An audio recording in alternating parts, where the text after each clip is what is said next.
So next ఇప్పుడు regional ring road గురించి మాట్లాడుకుంటున్నారు. చాలా మంది గత ప్రభుత్వం ఉన్నప్పుడే వస్తది వస్తది వస్తది అంటున్నారు కానీ రాలేదు.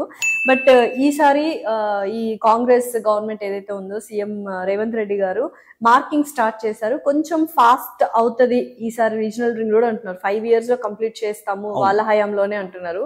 సో ఇప్పుడు అక్కడ ఏదైతే ఉందో రీజనల్ రింగ్ రోడ్ ఏరియా ఏదైతే ఉందో అక్కడ మనము ప్లాట్స్ తీసుకోవడం బెటరా, ఇన్వెస్ట్ చేయడం బెటరా ఇప్పుడు, లేకపోతే ఒక 2 years ఆగి ఇన్వెస్ట్ చేయడం బెటర్? ఎప్పుడైనా సరే ఇన్వెస్ట్మెంట్ చేయాలన్నప్పుడు ఆగకూడదండి.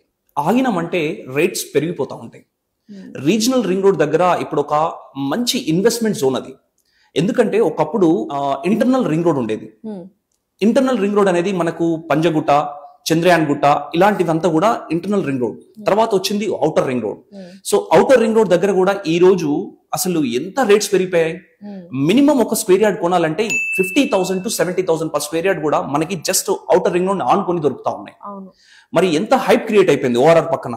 సో ఇప్పుడు ఒక సామాన్యుడికైనా ధనవంతుడికైనా ఎవరైనా ఇన్వెస్ట్మెంట్ చేయాలనుకుంటే triple R is the best option. ఈ ట్రిపుల్ ఆర్ అనేది ఈ గేమ్ చేంజర్ అండి ఇన్వెస్ట్మెంట్స్ కి. ఎందుకంటే ఇన్వెస్ట్మెంట్ చేస్తున్నప్పుడు కనీసం ఒక ఇన్వెస్టర్ ఒక 4 to 5 years వెయిట్ చేయాలి. ఇప్పుడు కొని పెడితే కనుక ట్రిపుల్ ఆర్ కంప్లీట్ అయ్యేసరికి కంపల్సరీ ఒక 5 years పడుతుంది. ఈ 5 years లో వాళ్ళ ఇన్వెస్ట్మెంట్ అనేది డబుల్ అవ్వచ్చు, ట్రిపుల్ అవ్వచ్చు.